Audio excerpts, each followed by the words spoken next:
buntagon nga ang sulubad o solusyon sa mga panghitabo sa atong palibot karon walay lain kundi ang pagbabanhaw sa atong Ginoong Jesucristo. So ang pangutana akong sumandiay ang mga butang nga gusto nga mausab nato sa atong kinabuhi son.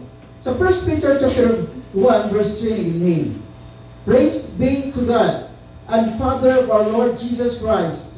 In His great mercy, He has given us a new birth into a living hope through the resurrection of Jesus Christ from the dead. No? Tungod sa kaluoy sa Dios, iyatang gihatagag bag-ong kinabuhi. Kung di lamang bagong kinabuhi son, kung di nakabatong pagitag, dakong paglaong sa atong tasatagsa ka mga kinabuhi. Amen po mo diyan. So doon ay tunong kamabutang igsoon nga atong tan-awon karon nga gusto sa Dios nga mausab nga nihikrato. Primero, kining pen. Ikaduha, kining perspective. Ang ikato, kining purpose. So, how the resurrection changed the way we deal with pain igsoon. Kinsa may nasakitan nato dinhi o naka-experience o kalitang nasakitan ka. Nasakitan ka? Oo, sakitan iyan, sakitan kuan, kanang kita na-experience nga mga pain sa atong kinabuhi son. Pero ang resurrection, no, naga-usab sa atong sitwasyon. From sorrow into joy. He turned the mourning into dancing. Amen ba? No? Walay tuyo sa Dios igsoon. Primero, kanang imong kasakit karon, kanang imong gibati karon gusto sa Ginoo nga usbon na diha sa imong kinabuhi. Kung imong tanawon in the book of John igsoon, chapter 20, from verses 11 to verse 16, pero ako pasahon ang 11 to 12 lamang. Dayon din. Now Mary stood outside the tomb crying. As she wept, she bent over to look in the tomb, and saw two angels in white seated where Jesus' body had been, one at the head and the other at the foot. Namatod pa verse 13, ang anghel nangutana ngadto kang Mary, nganong nag-iyak man ka diha? Ang tubag ni Mary nga siya, nag-iyak ko tungod kay ang among Ginoo nawala, wala na dinhi. O matod pa sa verse 14, nakita ni Jesus ang iyang sitwasyon. Nangutana na sa siya, nganong nagsige mo kag-iyak diha? Kinsa man diay ang imong gipahita? O niya din panahon na, naalaan ni Mary na si Jesus na ito panahon na, usa ka gardinero. O miya siya, kung nahibalo ka, asa gibutang si Jesus, palihog lang din, kay ako nalay buhipos sa iyang patay nga lawas. Sa verse 16, mingon si Jesus, Mary, pag-iundog ni Mary, na na hinunduman ni Mary, unsa ang tinawgan ni Jesus ganha kaniya.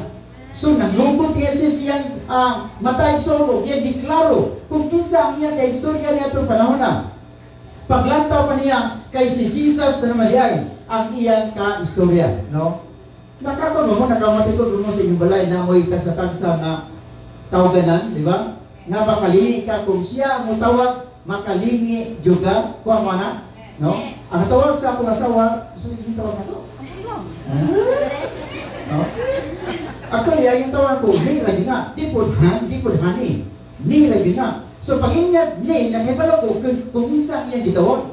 No? Sa simbahan, nakibalo ta sa mga tao na mutawag sa atong ngalan.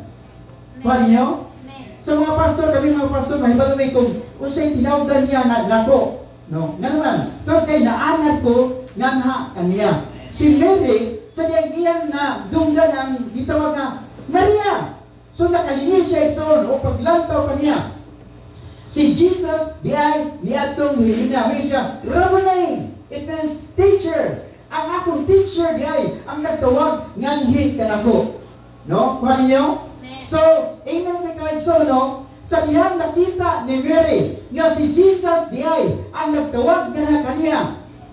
Gikan siya pagdangoy-ngoy, gikan siya paghilak nga ito panahon na, gikan siya pagbakhoy son, nahimo nga napulihan kini og dakong kalipay diha sa iyang kasing-kasing. Nga naman, tungod kay ang iyang gipangita na niadtong panahon na. Ang butang na gusto na ko ipasabot mo kinigsoon. Bisag unsa ang imong sitwasyon karon, namangkas balatiyang, namangkas kabalaka, namangkas kabulaanan igsoon, ingnon ikaw intak na sa mutagon. Sayon kay na usbon sa Dios nga nabanhaw gikan sa mga patay. Amen. So ang benepisyo na igsoon sa pagkabanhaw ni Jesus, gusto niyang usbon ang imong gipati nilintak na sa kabuntagon. Hallelujah. From sorrow to joy, from mourning into dancing. Ang ikaduha igsoon, kining perspective. Pagkamatay ni Jesus igsoon, ang iyang mga disciples nag-iyahay balik sa ilang tasatagsa ka mga trabaho. Tingali istorya-istorya sila, wala naman din si Jesus, wala na may tipagkaon na to. Mamalik na lang tag pagnagat, no? So, tingali, ilang ipakontay lang pagnagat niya, istorya sila, kung saan na pagbuhaton na naman, nawala naman ang ilang perspective sa pagsunod sa atong Diyos Kristo. O niya, ang ilang tayo ang ilan ng paguliyong sitwasyon, ang ilan ng kwan na wanay magpakaon na kanila. So, balik sila o trabaho ni atong panahon na isom. Pero sa diyan nga si Jesus, nagpakita kanila, panahon nga sila na nagatikson, nibalik ang perspective nila nga mo follow sa atong Ginoong Hesus Kristo. Amen ba? Inyong ikaw nitak na sa buntagong. Tingali, doon ay mapanahon isom. Murang na-divert ang atong panahon na sa mabutang yun ang kalibutan. O nalimot tayo isom. Nga ang Diyos, doon ay tuyo. Nga nis atong kinabuhi. Inyong ikaw nitak na sa buntagong. Ang Diyos, pwede nga mausap sa perspective sa imong kinabuhi karon. From earthly to eternal zone. Ito kaya pagkabanahon ni Jesus, kanatag pasamunig zone, nga wala natapos ang atong kinabuhi diha sa menteryo lamang. Kano ba, human sa menteryo, mupadayon pa yun ang istorya sa atong tasatagsab ka mga kinabuhi. Ngayon yung mga ang istorya kaniya ito, pipila ka mga Domingo, nga doon ay usa ka kuhan nga nag-interview siya. Kinsa ang pinaka-strongest nga kuhan nga binuhat sa Ginoo. Nga doon ay tao nga mingon nga ang pinaka-strongest ka ng fire. Kaysa diha nga doon ay fire, doon ay gitawag o kalayo, o dali kay muot-ot sa gitawag o mga balay sa diha masunog. So gi-interview kini mo nga fire, ikaw ba ang pinaka-strongest nga binuhat sa Ginoo? Mingon kini mo nga fire? No. Dili ako ang pinaka-strongest kundi ang tubig. So gi-interview na po ng tubig. Water. Are you the strongest? Mingon kini mo water igsoon? No. Dili ko ang strongest kundi ang adlaw. Kaysa diyan adlawan ko. Muy evaporate man ko.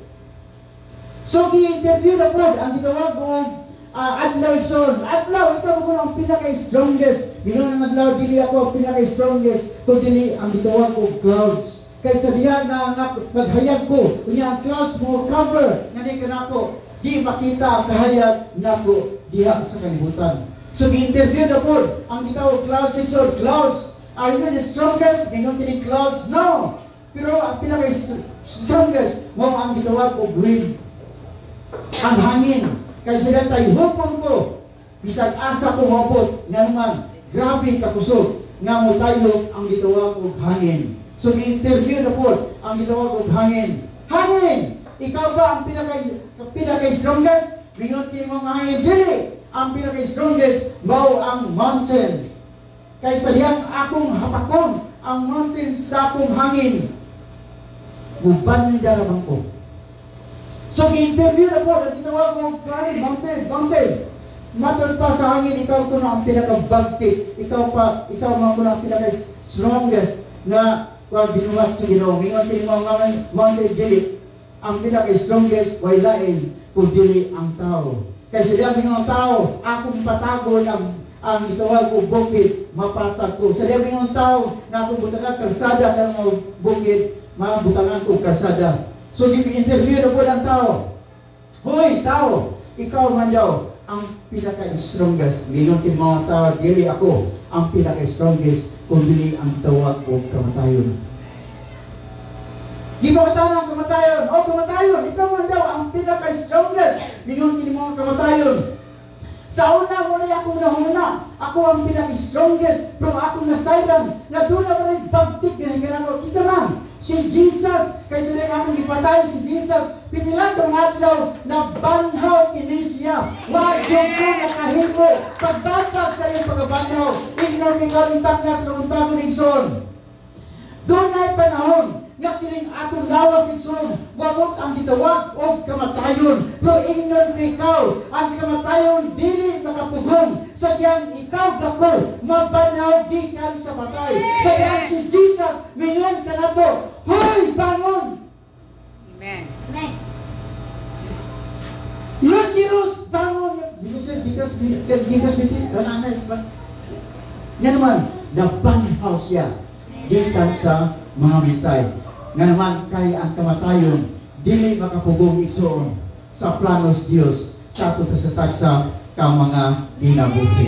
Amen. Hallelujah. Matapos 1 Corinthians 15:16 to 19. For if the dead are not raised, then Christ has not been raised either. And if Christ has not been raised, your faith is worthless. You are still in your sins. Then those also have fallen asleep in Christ are lost. If only for this life we have hope in Christ, we are all people most to be pitied. So pinaka makaluoy na tao igsoon ko na ba daw si Jesus? Kita gitawag og tao igsoon. Pero kay nabanhaw man si Jesus, kita dunay maayong kaugmaon nga dis atong kinabuhi. Hallelujah. No? So ang perspective sa Dios nga atong mabatunan igsoon kanang perspective nga atong mabatunan para sa Ginoo igsoon. Kinahanglan mabalhin ngadtos kadaugan. Amen ba? Kaya sa mga daghang problema nga mga sumagan ni kanato igsoon, nawala ang atong perspective para sa Ginoo. Pero di nato tugutan igsoon nga mawala kana nga ni sa atong sa kama kinabuhi. Ang ikatulo, purpose.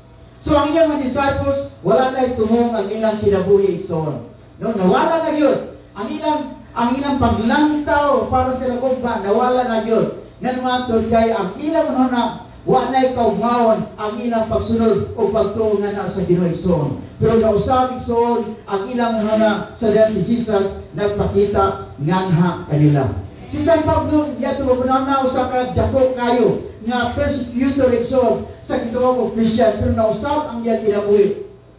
Nga naman kay ang Dios nagapadayag man diha sa iyang kinabuhi igsoon. Matapas Acts 20 verse 24. However, I consider my life worth nothing to me. My only aim is to finish the race and complete the task the Lord Jesus has given me, the task of testifying the goodness of God's grace. Ang purpose sa Dios nganong niya ta karon tungod kay dili lamang nga luwason tas gireson, kundi dunay purpose ang Dios nga kanimo. Nga kanang Jesus kanang good news nga nakanimigson ato i-share gatos ato mga minahal sa kinabuhi. O ato ning mahimayson nga naman kay dunay Dios igsoon nga ato gisaligan. Amen ba? Tapos ko gumuso sa tinubay dito sa kalangga ba?